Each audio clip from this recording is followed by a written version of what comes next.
Man, I wish I had something to do today.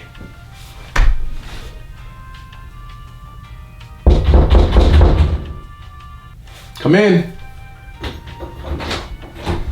Yo, what's going on? What's up, Gonzo? How you doing, man? Everything, bro. Everything's How's good, man. everything, man. Just looking, Saturday night looking for something to do, bro. Oh, you know what?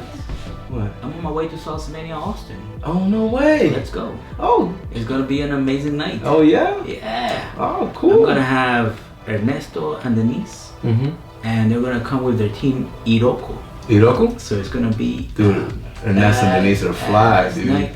World champions, world travelers. Man, one of the best in the world. Okay, cool. So come down, man. Let's go. Definitely, let's go. Hey, Salsa Steve, going on adventures that you won't believe. Been around the world and back again. Don't miss, make sure that you tuning in. Yeah, hey, good food, good times. Too much fun, so we can't slow down. Got that vibe, he bring that sauce. On the next flight, and we about to take off. We got Gonzo in the studio today. What's up? What's up? So, how you doing, man? How was your day? Doing great, bro. Doing great. Thank you for having me. Oh, my pleasure, Thank man. you. Anytime, Thank anytime. So, how you been today? Good? Great. Yeah, always great. What did you do today? I woke up late, I Saturdays and Sundays, mostly Saturdays are my days that I just crash until late. Oh, yeah? Until about 11 or so. Oh, that's what's up. So, yeah. Sometimes you need that, bro. Yeah. Do you DJ any other night of the week? Not really. So, since I moved to Austin, I kind of slow down. I switch priorities, into what I do, to what I mainly do, as far as work. And then DJing, I only do, probably twice or 3 times a month. Oh, wow. And that's kind of enough for me right now, Okay. So, yeah. Oh, I didn't know that. I thought you probably would DJ like more nights a week. Yeah, when I was in Houston, sometimes I DJ 3 times, 4 times. There was a year that I was DJing like 4 to 5 times a week. That's a mission and a half. And I had a full-time job, Dude, I can imagine. Sometimes I'm talking to some of the guys, bro, the other DJs, and just like 4 nights a week, bro. It's that's a lot. Bro, people don't think it's a lot, but bro, you out late every 4 nights a week. Yeah. Bro, you're grinding, dude. Yeah. So nah, man, not anymore. So I'm good with what I have, and as far as the gigs that I have a Culture Beat, which I do second Saturday of the month, and then that's in Houston, and then you drive to Houston for that? Yeah, I drive to Houston for that, and then I have Salsamania Austin, and that's every 4th Saturday of the month in Austin, Texas, and then everything that comes within those weeks, then sometimes I travel, I go to gigs here, gigs there, and that's about it, man. Oh, I just got back from San Diego. The big salsa festival. Oh, the BIG. Yeah, how was that? It was great. Great. Yeah, it was a good turnout. People were happy. Music was great. They had a Canario on Friday night. Canario, what is Canario? He's a singer. Oh, the singer guy. Yeah. Yeah, he's and he tore the house down, bro. That guy's fire. Yeah.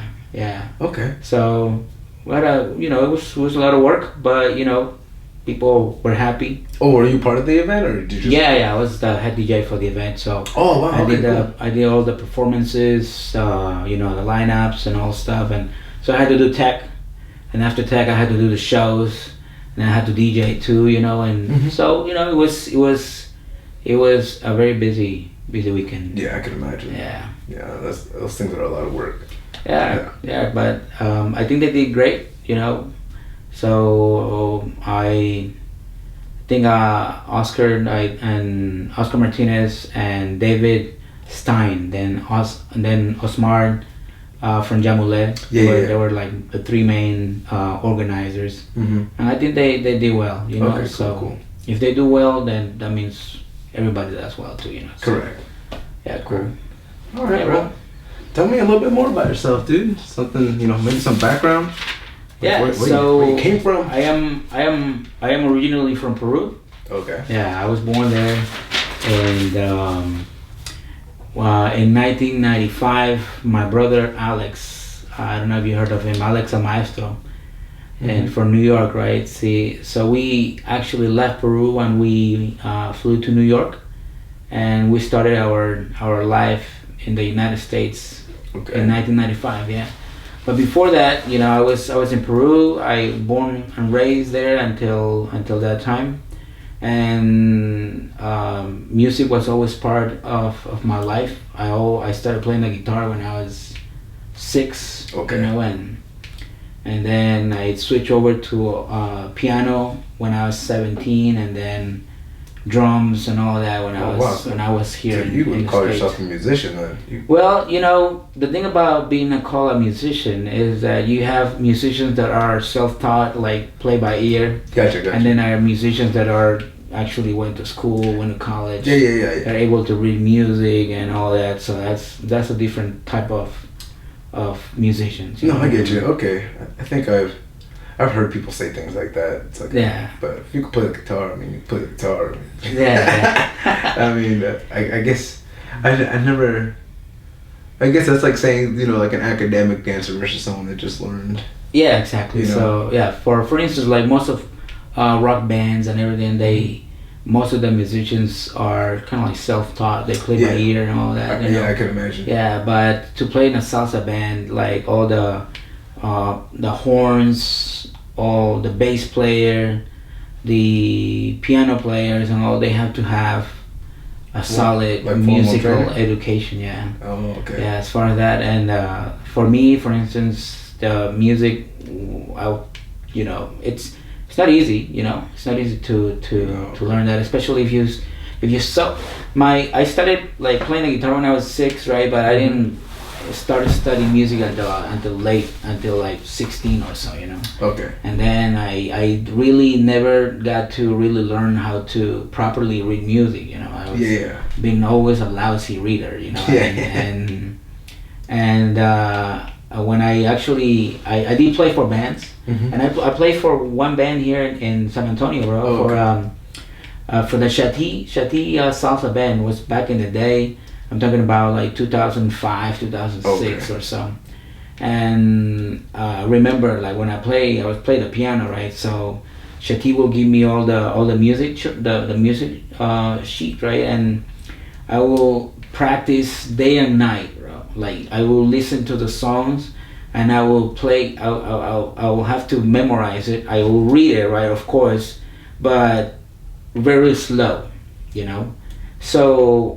And I'm a perfectionist, right? So I wanted that to sound like perfect, right? Yeah. So I would practice and practice and practice and practice, right? So, and that's the difference between someone who can read at first sight and someone who cannot. You know, you have to practice just like day and night, right? Yeah. So we'll do that and everything, and then back then I lived in Austin, like not in Austin, in Georgetown. So I moved to Houston to go to school, go for U of H, go to college. Okay. And then, dude, like I had to study, right? So I didn't have time to practice, right? Because I had to practice, because otherwise I couldn't keep up with the band. So I decided to quit the band and just college straight up. Okay. So but anyways, back to like I lived in New York for 5 years.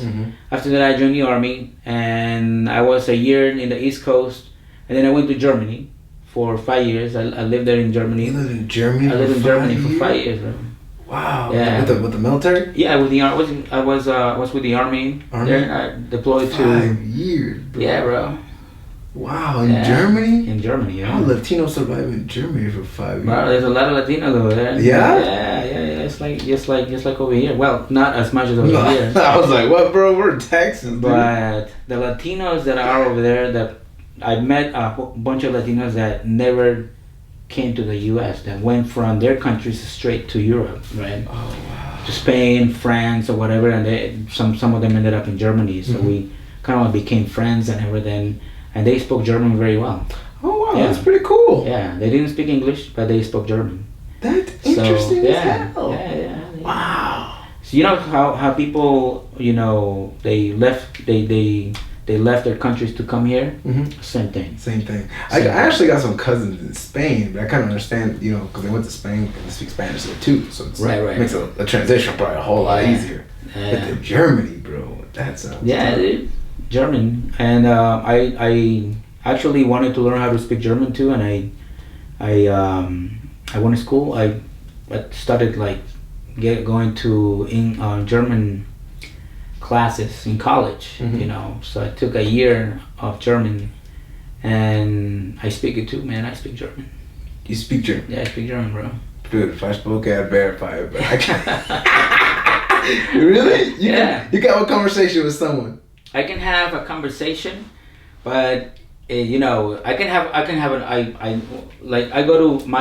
2 daughters in Germany, in Munich, right? And every time I go to Germany, bro, like it's just like if I'll be in Austin, you know, like I go here, go there, take the train here, take the bus, talk to people, shop around, ask for directions. Do people ever get shocked or like, what the fuck? Nah.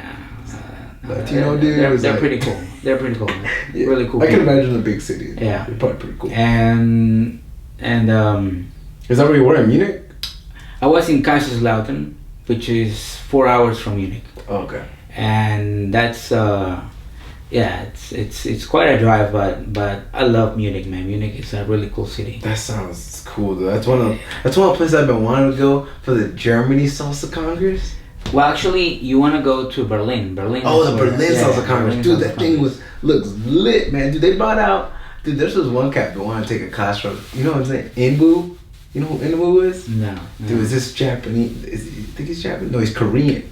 He's Korean and he teaches in Singapore. But they flew him out to Berlin to teach classes. He's really good. Did he perform in New York? He brought a bunch of... Like a whole... like there were like 20 Koreans on stage. No, that was that him? I think it might have been him. Yeah, like a tall guy. Yeah. I think that might have been. What's the other Asian dude that does really well? I forget their name.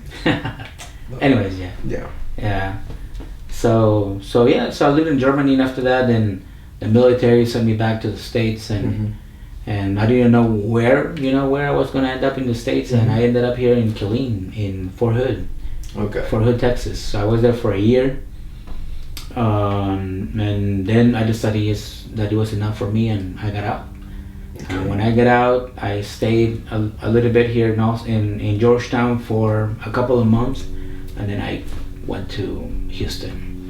And in Houston now, I've been there for the last 11 years, man. So I went to college, finished college, started working there. You know, I worked for the 3 companies, and then I DJ. You know, that's where I pretty much kind of like my name rose. Okay. You know, and in Houston, yeah. So I was a big part of the Houston Salsa Congress, and then I also. But what time was that?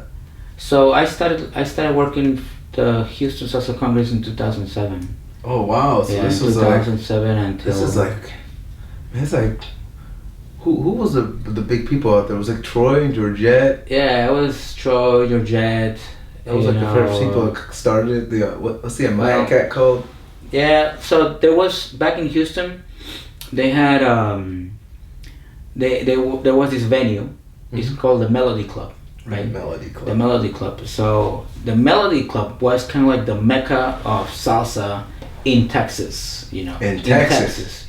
Okay. So they had a social once a month, and in that social, like the whole Texas scene. You recording, bro? No, I'm just making sure. Yeah. Anyways, so the Melody Club. The Melody Club was the mecca of salsa in Texas. They had a social once a month. And everybody will come down. Sometimes they will have nights with 600 people, bro.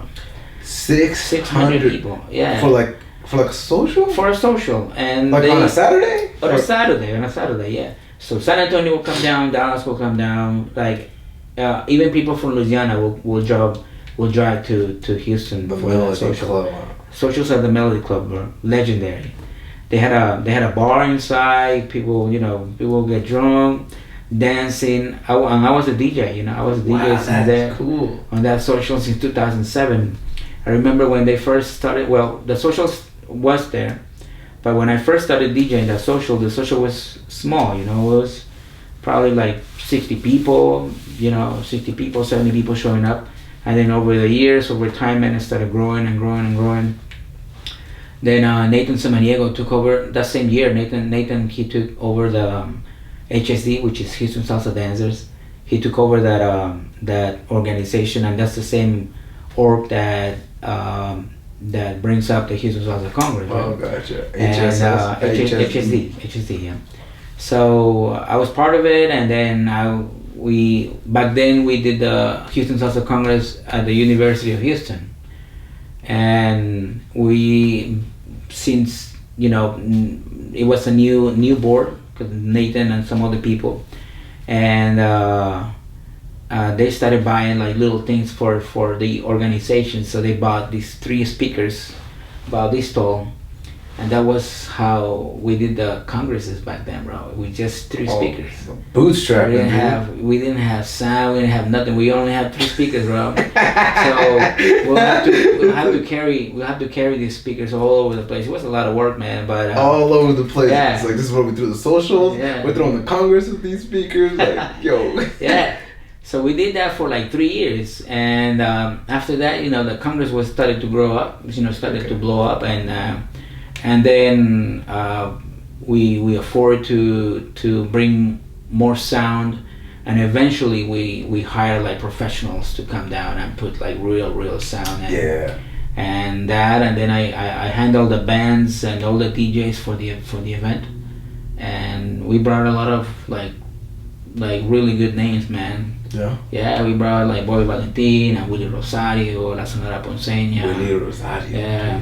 So. God, that must have been cool. Yeah. So I got to meet all of them, and I had some contacts from back when I lived in New York, because in New York it was a different story, bro. Mm-hmm. So when I lived in New York, I wasn't interested in dancing. Mm-hmm. I was interested in the music, right? And so I went to every single club, right, where like they had a live band.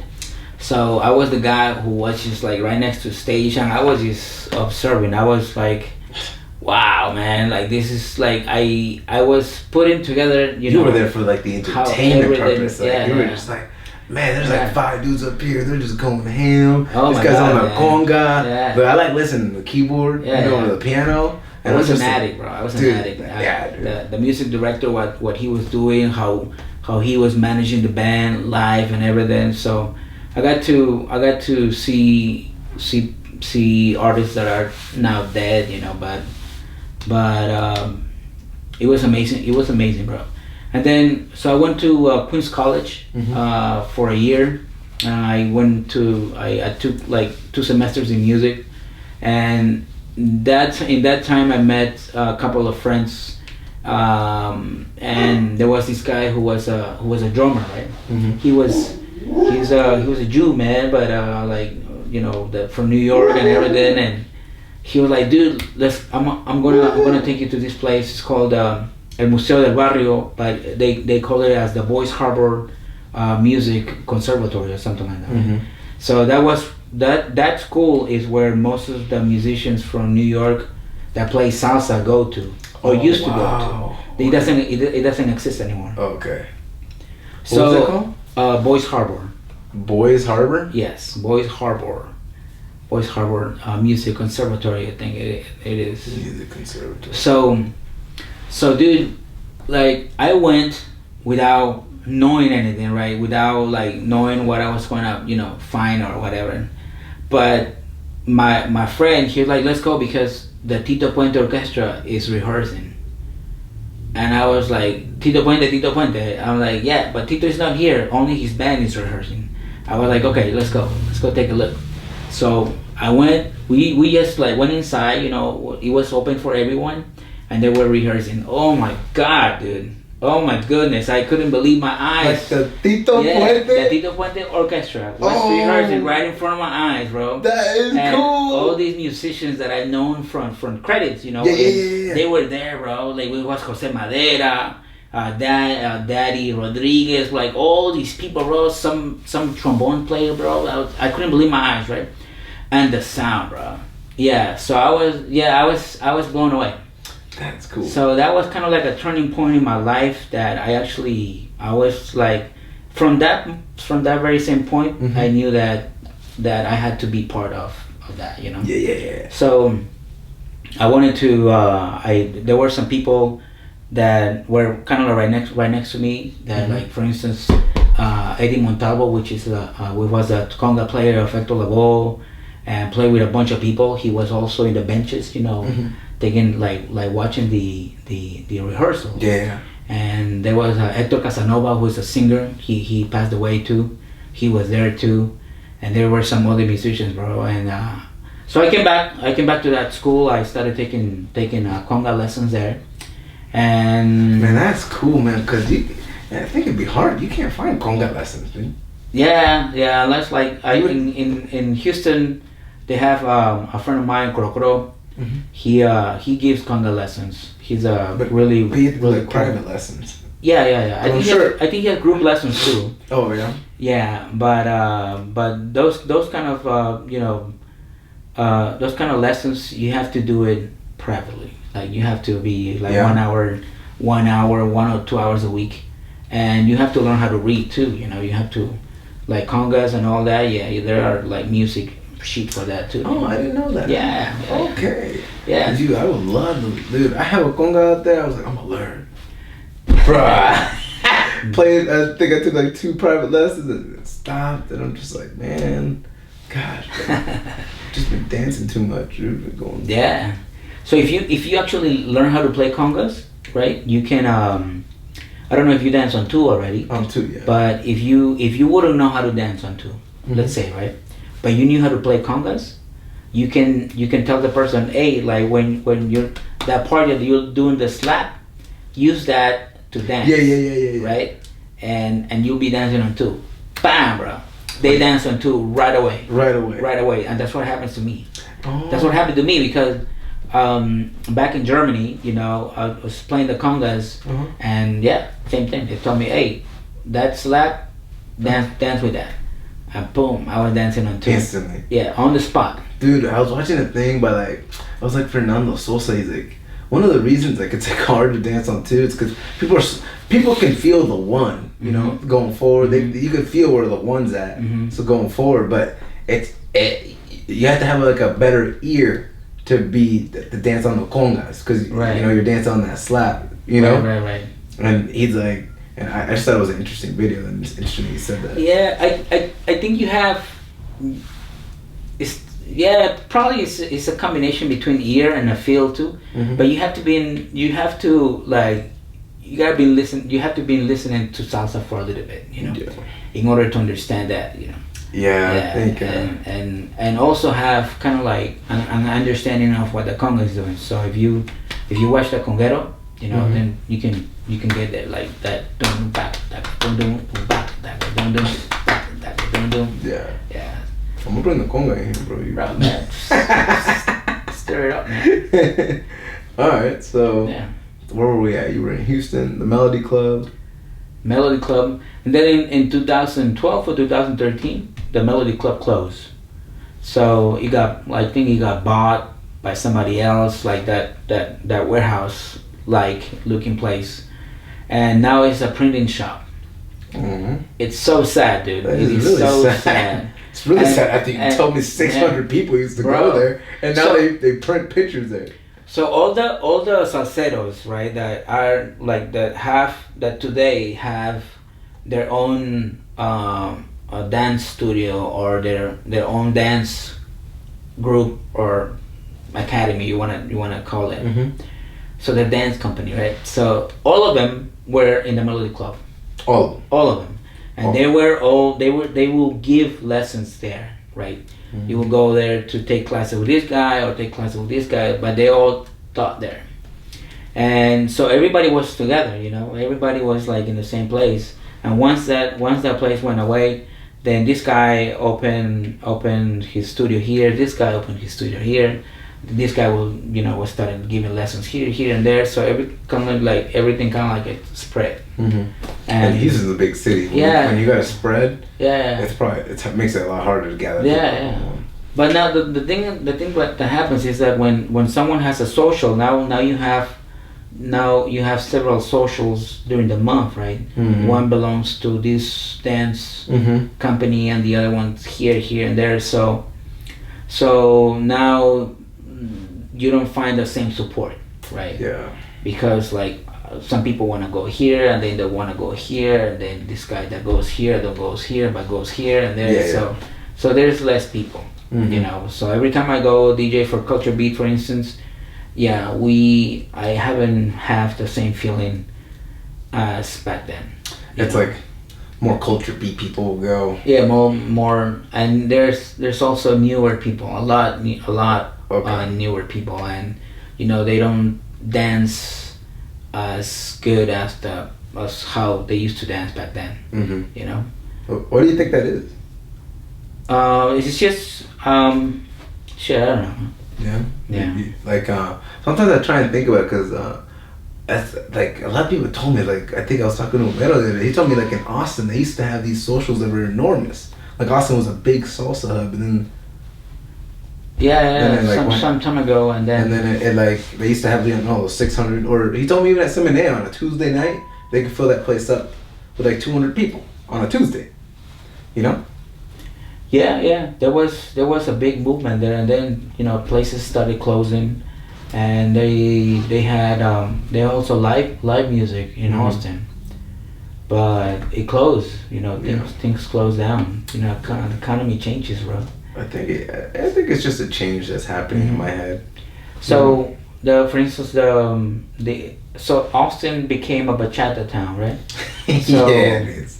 So now so I decided to open Salsamania Austin because I tried to do my own social in Houston, right? It was called Bayou City Mambo, right? It was an event that happened back in the early 2000s in Houston too, so I wanted to bring it back, but it didn't work out. Right, so I did it for probably half a year, and then I stopped doing socials. I was just DJing for people, and then my brother, who has the Salsamania Saturdays in New York, he asked me. He was like, "Hey, dude, why don't you do some Salsamania in Texas?" And so we looked around, and we decided that it was going to be in Austin. Right? Gotcha. So looked all the logistics, and then we decided to do it at Go Dance, and we've been there ever since, man. Okay. And on the 22nd, it's gonna be the 5-year anniversary. Wow. Yeah, 5 year. That's cool, man. Yeah. I think I went to your 4th year anniversary last year. Yeah, 4th year. I think we brought Sapphire. Sapphire, yeah, I was there. Sapphire, yeah. So I have this mentality, bro, that I have to like bring the best, to Texas. Yeah. Continuously, we invested a lot of money. Sometimes we make money, sometimes we don't make money, but I don't care. I mean, it's kind of how it goes sometimes. I mean, I think especially with these things, like just to keep it up, it's an investment. Yeah. It's an investment for the future, man. It's an investment, and as I say, I think that it is kind of it is easier for me because I have a backup, and so I do have a solid job, and gotcha. And so as far as investment and stuff like that, I have that. Yeah, definitely. Yeah. Okay. So yeah, man. So man, I brought a lot of people to Austin, and it's become, I think, one of the best socials in Texas. And that's one of my favorites for sure. Yeah, and it's people always have a badass time, and now we have people coming from Dallas, from Houston, from San Antonio. San Antonio always support, man. Yeah. Always support. So I'm very thankful to San Antonio for always coming to the social. And let's see what happens, man. I have a lot. I want to bring a lot more people. I want to bring a band eventually, you know. So let's see how that goes. Cool. Yeah, so it's coming, bro. All right. Let's take a break real quick and go into the weird sections from the questions from the internet. Okay. All right. Let's see. Do you have any tattoos? Yes. One here and one here. What are they of? One is a lion, a weird looking lion that I was my first tattoo. So when I finished, when I was out of boot camp and in the army, right? So all my buddies were like, "Hey, dude, we gotta do tattoos. It's like it's the thing." They fucking got you, bro. We gotta do the thing. You gotta do it, man.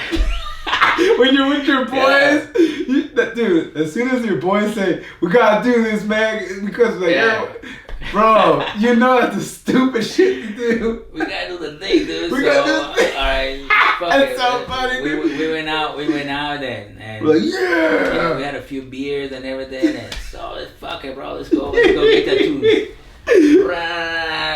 So that was my tattoo. That was my first tattoo. That's funny. Then my second tattoo is actually my logo, my DJ Gonzo logo. Oh wow, and cool. I have it right here. Oh, that's super cool. Yeah. So it's right here. Okay. And that's it, bro. I wanna get more, but I'm a very busy person, bro. I'm a very busy person, so I'm always cause I'm an engineer. Gotcha. So that's my main thing. Mm-hmm. So I'm always studying, So I'm always like studying and doing a lot of. I'm a software engineer, so I'm coding and that's what I am. Yeah. Oh really? Yeah. Oh cool, man. Damn. I do big data and Python. What? Yeah. Oh my god, bro. That's awesome, bro. Yeah. So. What do you code? Well, several things. I do a lot of. Now I'm doing Node. Right? Oh, Node. Yeah, You're but yes. Okay. So I am doing Groovy. Yeah, okay. Groovy, Node. We do Python too. Heavy Bash. Okay, gotcha. Bash scripting, yeah. Okay. And some Go. Yeah. That's cool. That's very cool. Yeah. Okay. So where we were at? Weird questions from the internet, bro. Yeah. So now I want to find some time to go and get some more tats. Yeah, dude. It's definitely an addiction. I haven't had time either. I've been trying to finish up like the rest of my chest. And I was trying to get up to here at least, so you could see it through the shirt a little bit. With the job, I don't think I can go all the way up. Yeah. I want to do more, but I'm gonna stay away from doing like I'm doing this, right? And doing that. I don't want people to work to judge me. Yeah. You live in Austin, dude. Yeah, but the thing is that ain't no one judging in Austin, dude. When I lived in Houston, right, my first job, like everything was cool until they learned that I was a DJ, bro. I made a mistake of telling my boss that I was a DJ, right? And bro, after that they people judge you, bro. Really? Yeah, they were like, if I was for instance, if I would be like sleepy, right? And this motherfucker will say, had a night last night, huh? This motherfucker, bro. Oh yeah? Probably because you wrote mixing till fucking 3 o'clock in the morning. Exactly, right? Yeah. You wouldn't have missed that until 5 o'clock in the morning, That's funny, man. Yeah. So after that, bro, I don't tell people what I do. Yeah, people at my current job, man, they don't know what I do anyway. Maybe I'm just weird, I guess. I'm Salsa Steve on my Slack. I'm Salsa Steve on my Slack. No way. On my Slack channel. I'm Salsa Steve on my Confluence and Jira and everything. On my tickets. You have to tag at Salsa Steve. What? Yeah, dude. I wore my Salsa Steve hoodie to work. What? That's cool, man. My boss is cool though. I love him. What do you think about clowns? Clowns? Yeah. Like what? Like real clowns? Like It. Do you like It? Mm-hmm. Are you scared of clowns, or do you not care?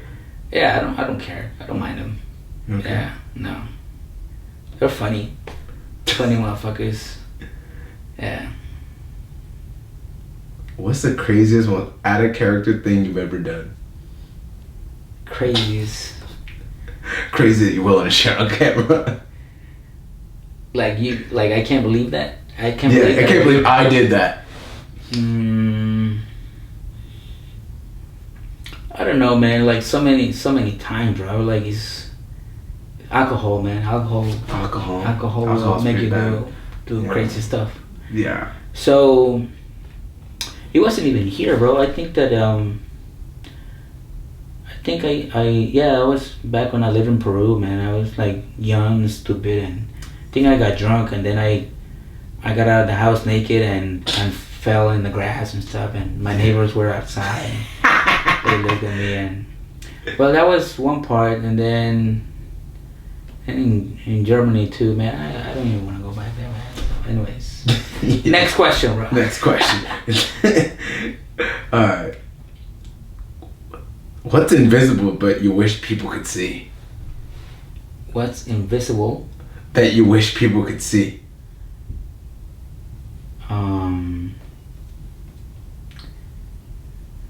That's weird. That's a hard one to think about. Who people voted for, man? Huh? Who people voted for? It's a little thing over here, man. I voted for it. I got Trump on my head. Oh man, that's funny. That would be hilarious. I know, right? Who people voted for? Gosh, pineapple on pizza. I like it. Yeah, I like that one. Yeah. What mythical creature would improve the world the most if it existed? Godzilla, bro. Godzilla? Fuck yeah. Yeah? Fuck That's yeah, funny. That'd be fucking awesome. Yeah. That'd be terrifying though. I know, right? Dude, like remember what's that one Godzilla movie? It's like where all the eggs in the like Empire State Building or something? Yeah. That's funny. What would be the worst thing for government to make illegal? To make illegal. Make illegal.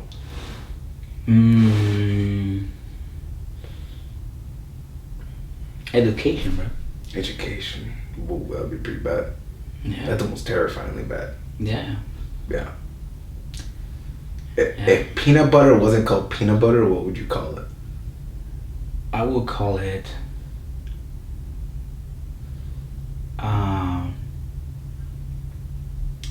peanut paste. Peanut paste? You know what's funny? I asked my boss that question the other day, and that's what he said. Peanut paste.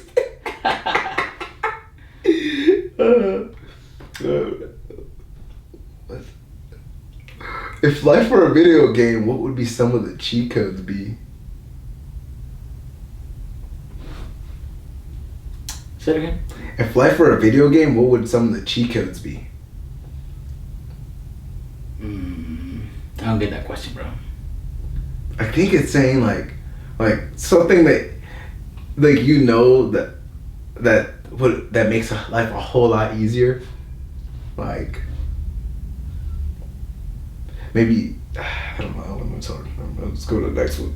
Okay. I can't even answer it. Right.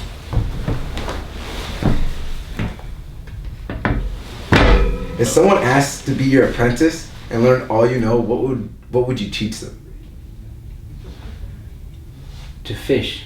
To fish? Are you a good fisherman? No. Meaning like, instead of, how you teach people to... I think that, for instance, like, I like to... I don't know. I always, because of this is from the military, and you always have to teach by example, right? Mm-hmm. So like, it's always a good thing to always like, I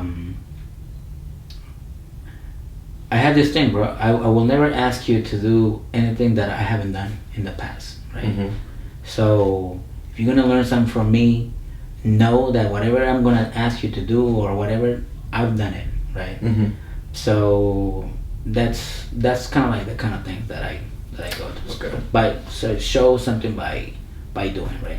Gotcha. And I think that's how people learn the most, mm-hmm. right? If you do something with them, like if you sit with a kid and you do math with them, mm-hmm. bro, they learn right away. Yeah. Instead of saying, do your homework, mm-hmm. Yeah, that's a different thing. Yeah. Well, basically, like teaching them how to fish versus giving them the fish. Exactly. Gotcha.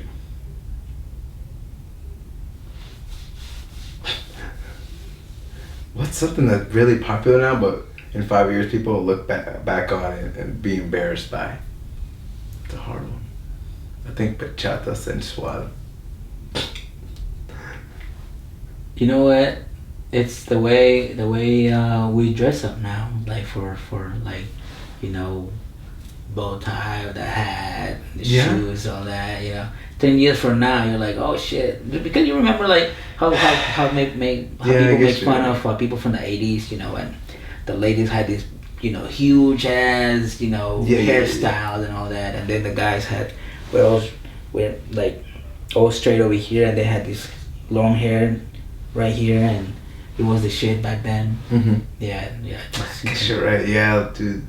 Like the extreme styles. Yeah. You know, like, you know the hippie styles. No one really does. The line right here, you know. And I don't know. I like that line. Well, I like it 10 years from now, 5 years from now. I don't know. All right, last one. What would be the worst buy one get one free sale of all time? Worst. Like if you got one, you got another one.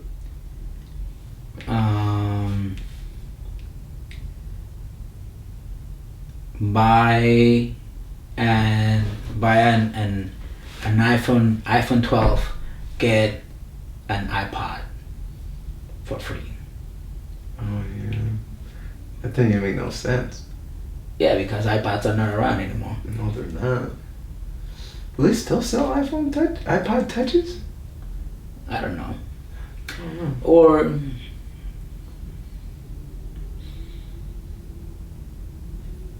can be like buy a whole chicken, get plasticware for free. I think that happens all the time, man. It doesn't make any sense, huh? Why? Why wouldn't that make sense? Yeah, because like it's a given, right? I don't know, man. I don't know. Well, how about you? Like, what do you think? Buy one get one free. Worse. Like buy one dog get two free. Or get another dog free. Or get a cat. I'm not a big fan of cats. Like buy a dog get a cat free. Buy a dog get like a hamster free. Buy a dog get a cat free. That's crazy. Or buy a cat and get a mouse. Funny. Alright, so now we kind of went into the whole DJ Gonzo thing. So you first started in Houston. How'd you end up in Austin? Let's go there. Okay, so I ended up here because I was laid off. Mm-hmm. Right, I used to work for Hewlett Packard. Okay. So in February 2017, mm-hmm. I got laid off, right? So what happened is that... Here in San Antonio? No, I was in Houston. Oh, okay. So so what happened, as I was telling you, so when I used to DJ, and mm-hmm. this goes back to what I was telling you, that I switch priorities, right? Mm-hmm. So I DJ like 3 to 5 times a week, but back in Houston, right? Gotcha. And a minimum of 3 times every week in Houston. So my job, right? So I would come to my job, do whatever I had to do, right, and leave, right? And I had like 2 separate lives, right? So I put a lot of attention to my music DJ life, mm-hmm. and left my work life static. It needed to move, right? So when I lost my job, it was a wake up call. Mm. Because when I started looking for a job, technology had moved, right? So I was outdated.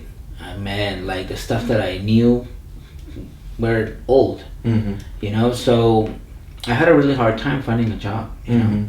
And if I wanted to find a job, or if I wanted to have something right away, I wouldn't have to cut. I would have like gotten a 50% cut in pay. Wow. And I couldn't do that. I couldn't start all over again. So I spent several months doing that, and then I decided to go back to school, and I ended up here in San Antonio. Okay. Yeah. I went to.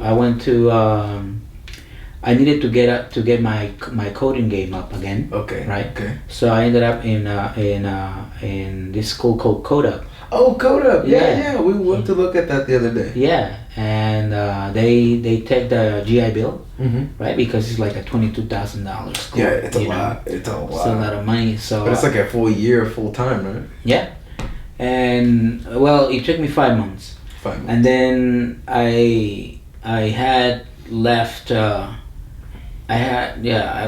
GI Bill, I had like $19,000 left. Oh wow! Yeah, so the GI Bill paid that, and then I paid the rest. So that worked out then. But it worked out great, dude. Because there was this guy Steven. It's the dude that finds you jobs and everything, like helps you, kind of like schools you about, trains you about interviews and all that. So when I had to go there with a fresh mind, bro. That the fact that I was a computer engineer, and everything, that didn't matter. Yeah. There were kids that were just destroying me coding, Yeah, dude. So I had to study there hard. I put everything that I owned in Houston. I put it in storage. Okay. And then I found someone that now is a good friend of mine. I found him online, and I rented a room from him, a room about this size. Oh wow! And I slept there, bro. I went to school, came back, slept. Went to school, came back, slept there, and I DJ probably once Salsamania, I think it was. I kept Salsamania, I kept doing it. Oh, you kept it going. I kept doing it. Oh shit! Okay. I kept bringing people and everything. So it was challenging, but people don't see those things. People don't see it. People don't see those shit. People don't see any of that. Dude, people don't see people are out here having we're all just having fun sometimes, but there's other people have real lives happening, other than when we're just having fun all the time. The fun gets created because we like doing that stuff, but then you also got real shit happening, Yeah, so back then, I have my 2 daughters that live in Munich. I do have to, have responsibilities. Correct. And then I remarried with Carmencita, and we have a kid. And back then she was pregnant, bro. Okay. So all that added up, bro. So it was stressful. Yeah, it was very stressful. So, but I needed to complete that. I needed to keep going, Dude, but in a way, kind of, I think sometimes I really believe high stress situations get the best out of you. Yeah. I'm not gonna downplay what what it was, if it's I think that or whatever. Out of chaos, bro. I think out of chaos, something. Yes. Something comes good. Always, dude. I swear. Yeah. At the moment, sometimes when bad crap happened to me, you're upset, sad, mad, whatever it is. But once you get out of it, you're like, thank God that happened to me, dude, because it was like a wake up call. You said, Yeah. And those things are important. Fuck yeah, man. Dude. And then, so after that, I found a job in Austin. So I interviewed and everything. I had to build a small web app. So I did that and presented when there, talked to them and everything.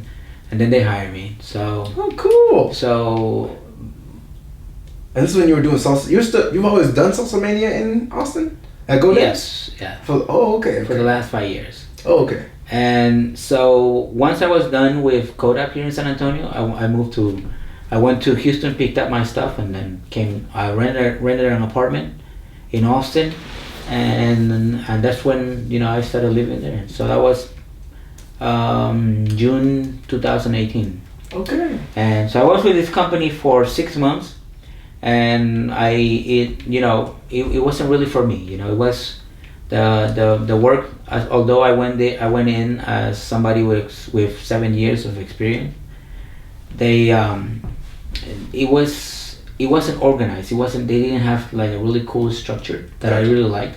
So I started looking for another job. So I ended up with another company and that's where I am. That's where I'm with right now. Okay, cool. So and yeah, I just became a lead on my team. Oh wow, that's really neat, dude. So as I say, man, like study, work, and then listen to music, do Salsamania, and whatever else come, bro. So. All right, good. So yeah, bro.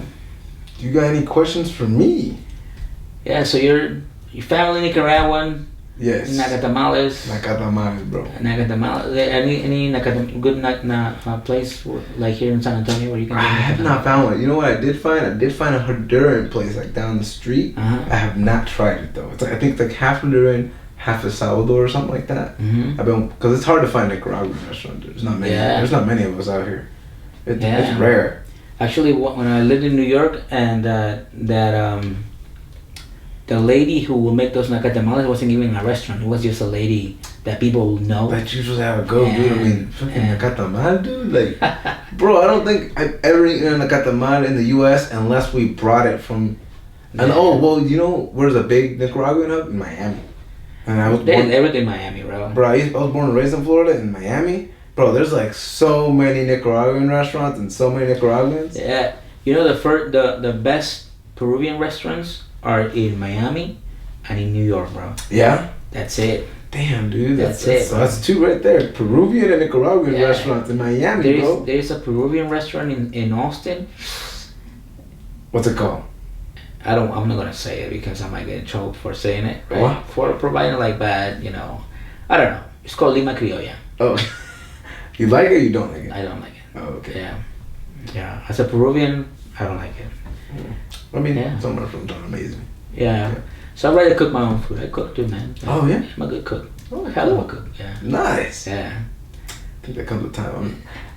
My meals are pretty basic. Oh, yeah? Yeah. So if you come down to Austin, man, let me know. Yeah, dude. I'm gonna go down to Salsamania. Hell yeah, man. Yeah, that sounds so that weekend is we're gonna be kind of busy because all 6 of them are gonna stay at my house. Correct. So they're gonna be here on Saturday. They're gonna stay Sunday, and then they leave on Monday morning back to New York. Okay. So I'm looking forward, man. It's gonna be the first time that I bring a whole team together. Yeah, dude. I was talking to Dario about this. He said you're bringing the whole team. Like, God, that's a lot of people, man. Yeah. That's a group. That's a team of people. Yeah. So like people are gonna be, they're gonna have like world champions, man, that they can dance. Dude, all those people can dance, bro. If they're hanging out with dude Ernesto, dude, he's been all over the planet dancing, man. Yeah. I've seen him at like every Congress. I'm like, God, that guy worked hard. Yeah, he's a really hard worker, man. Yeah. Both of them. And Denise, man, she's a sweetheart. She's so nice, dude. She's very nice. Dude. And yeah. She'll dance with anybody. With anybody. And I danced with her when back in New York for Big New York. Mm-hmm. And man, that lady's at another level, bro. Yeah. I had a blast. It's always nice to dance with someone that knows like 100% what they're doing. Yeah. Oh my dude, God. I'm like, I danced with her, and also I danced with Adolfo's wife now. Amaris.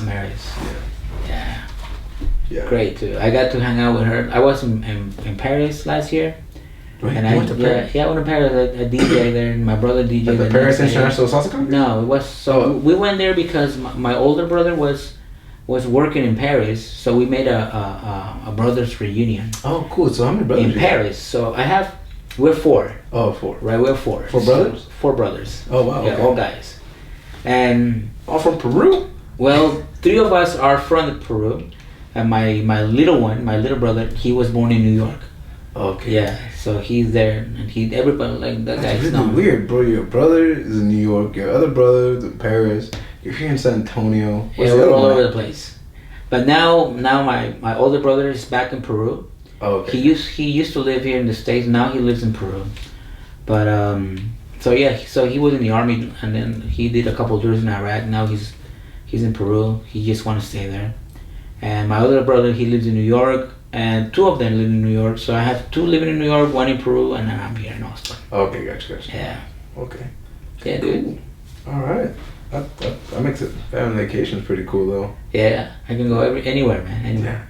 Yeah. I've been wanting to go to Peru. I've been wanting to go to South America for the longest time. Yeah. So go to Colombia, go to Peru, dude. Go to Argentina, Chile, bro, Ecuador. Yeah, dude, bro. Super lit. Latin America is the shit. It is, dude. So you know, someone called it the other day. They were like ghetto Europe. I was like, that's the perfect ghetto Europe. Ghetto Europe. That's oh funny, my God. man. That's crazy. I thought that was. I died, dude, when he said it. I'm like, oh my God. Have you ever been to Europe? Yeah. Yeah. Yeah. I've been to Paris because I went to the PISC, the Paris International Salsa Congress. Okay. And then I went to Mamboland. Oh shit. In Milan. How was that? Dude, that was lit. Dude, it was so cool, man.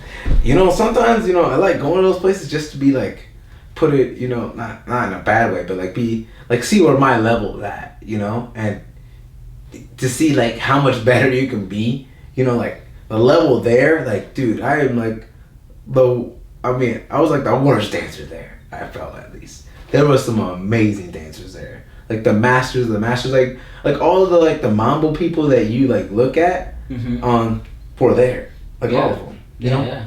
And like even if they weren't like headliners, they were just there for the training too, to train with all the other masters. And I'm like, wow, this is amazing. You have to pass, right? Oh, you gotta pass a bro. test, right? I have a whole video on it because I did like a whole vlog. And so like they make you take a test, right? And then they're like. And then when you do it, they do a shine, and then they do a turn pattern. They're like, and they make you do it with them one time, and make you. They're like, all right. Then one time with music, and then they're like, okay, now turn pattern. You do the turn pattern. They teach it to you. You do it one time. You do it with music. Everyone sit down. This is all 5 minutes. Right. Now everyone sits down. Right. Okay. Then, bro. Then, like they're like, all right, who wants to go first? You have to show them the turn pattern and the foot pattern that we just did.